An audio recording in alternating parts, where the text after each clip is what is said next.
ஊர் சமையல் சேனலை சப்ஸ்கிரைப் பண்ணுங்கள், மறக்காமல் பெல் பட்டனை கிளிக் பண்ணுங்கள். ஹாய் ஃப்ரெண்ட்ஸ், வணக்கம். வெல்கம் டு ஊர் சமையல். இன்றைக்கி நம்ம பார்க்க போகிறது பொரிச்ச குழம்பு தான் பார்க்க போகிறோம். நிறைய பேர் பார்த்தீங்கன்னா பொரிச்ச குழம்பு வந்து முருங்கைக்காய், உருளைக்கிழங்குலாம் வச்சு செய்வாங்க. இன்றைக்கி நாம் முட்டைக்கோஸ் வச்சு பொரிச்ச குழம்பு செய்ய போகிறோம். வாங்க அதை நாம் எப்படி செய்யலான்னு பார்க்கலாம். ஃபஸ்ட்டு பார்த்தீங்கன்னா நான் ஒரு கடாய் வச்சுருக்கேன் அடுப்பில். கடாய் சூடானு பார்த்தீங்கன்னா ஒரு 3 ஸ்பூன் அளவுக்கு நல்லெண்ணெய் ஊற்றிக்கலாம். ஒரு 2 துண்டு போல் பட்டை போட்டுக்கிறேன். பட்டை நல்லா பொரிஞ்சிட்ருக்கு. இந்த நேரத்தில் பார்த்தீங்கன்னா ஒரு 5-6 பல் பூண்டு நச்சு வச்சுருந்தேன், அதையும் போட்டுக்கலாம். கூடவே ஒரு கொத்து போல் கருவேப்பிலை, இதெல்லாம் போட்டு நம்ம நல்லா பொரிய வச்சுக்கலாம்.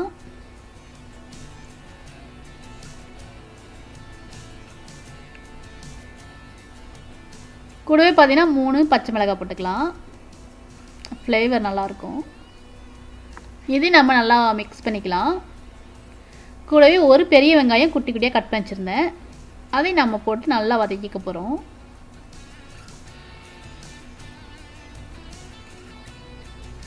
கொஞ்சம் பொன்னீர் ஆகிற வரைக்கும் நம்ம வதக்கிக்கலாம். இப்போ கொஞ்சம் பொன்னீர் ஆகிடுச்சு. இந்த நேரத்தில் ஒரு பெரிய தக்காளி குட்டி குட்டியாக கட் பண்ணி வச்சுருந்தேன், அதையும் நாம் போட்டு வதக்கிக்கலாம். கூடவே கொஞ்சம் உப்பு போட்டும் வதக்கிக்கலாம். அப்போ தக்காளி ஈஸியாக வதங்கும். அதனால் நான் ஒரு 1.5 ஸ்பூன் போல் உப்பு போட்டிருக்கேன். இப்போ நல்லா நம்ம தக்காளி நல்லா வதக்கிக்கலாம்.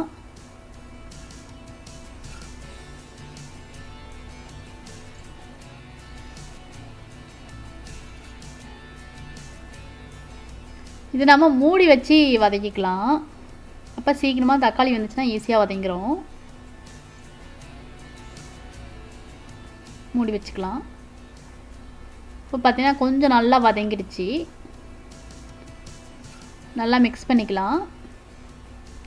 நான் கரண்டி நல்லா மசிச்சு விட்டுக்கிறேன். இந்த நேரத்தில் பார்த்தீங்கன்னா ஒரு 1.5 ஸ்பூன் போல் குழம்புத்தூள். நம்ம இதோட பச்சை வாசம் போகிற வரைக்கும் நல்லா வதக்கி விட்டுக்கலாம்.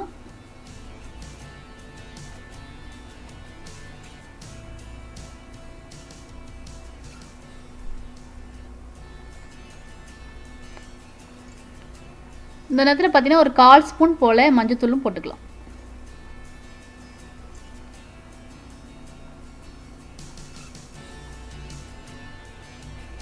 இப்போ பார்த்தீங்கன்னா நல்லா இப்போ வதங்கிடுச்சு. இந்த நேரத்தில் பார்த்தீங்கன்னா ஒரு 1/4 கப்பு போல் நான் கடலைப்பருப்பு ஊற வச்சு வச்சுருந்தேன், அதையும் நம்ம இதில் சேர்த்துக்கலாம். இந்த கடலைப்பருப்பு உங்களுக்கு வேண்டாம்னா சேர்த்துக்க வேண்டாம், இது சேர்த்தா நல்லாயிருக்கும். இப்போ பார்த்தீங்கன்னா குழம்புக்கு தேவையான அளவு தண்ணியும் ஊற்றிக்கலாம். நமக்கு எந்த அளவுக்கு குழம்பு வேணுமோ அந்த அளவுக்கு தண்ணி ஊற்றிக்கலாம்.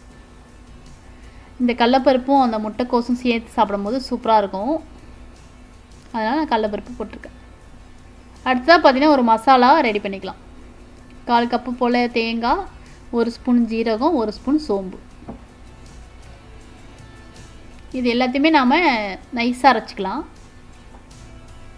இந்த மாதிரி நைஸாக அரைச்சிக்கணும். அடுத்தா பார்த்தீங்கன்னா நம்ம முட்டைக்கோசி நான் ரெடியாக கட் பண்ணி வச்சுருக்கேன்.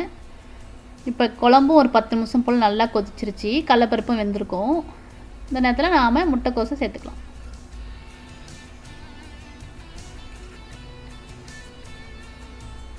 நல்லா இதை மிக்ஸ் பண்ணிவிட்டு பார்த்தீங்கன்னா நம்ம அரைச்சி வச்சிருந்த தேங்காவையும் இது கூட சேர்த்துக்க போகிறோம். இந்த குழம்பு பார்த்தீங்கன்னா ஒரு வித்தியாசமாக இருக்கும், ரொம்ப டேஸ்ட்டாக இருக்கும். நம்ம சாதத்து கூட வச்சு சாப்பிட்லாம், அப்புறம் தோசை, ஆப்பத்துக்கெலாம் ரொம்பவே சூப்பராக இருக்கும். இப்போ தேங்காயும் போட்டாச்சு, நல்லா மிக்ஸ் பண்ணிக்கலாம்.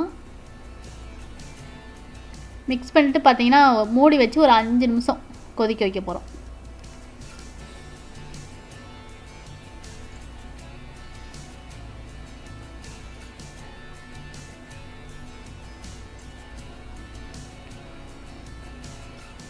பார்த்தீங்கன்னா நல்லா 5 நிமிஷம் போல் நல்லா கொதிச்சிருச்சு. சூப்பராக வாசம் வருது. நல்லா மிக்ஸ் பண்ணி விட்டுக்கலாம். நல்ல வாசனையாக இருக்குது. இந்த நேரத்தில் கொஞ்சமாக கொத்தமல்லியும் போட்டுக்கலாம். அவ்வளோதான், நம்மளோட சூப்பரான சுவையான முட்டைக்கோஸ் பொரிச்ச குழம்பு சூப்பராக ரெடி ஆகிடுச்சு. கண்டிப்பாக நீங்களும் ட்ரை பண்ணி பாருங்கள். கண்டிப்பாக ட்ரை பண்ணி பார்த்துட்டு உங்களோட கமெண்ட்ஸை எனக்கு தெரியப்படுத்துங்க. நன்றி, வணக்கம். மறக்காமல் எங்கள் சேனலை சப்ஸ்கிரைப் பண்ணிக்கோங்க.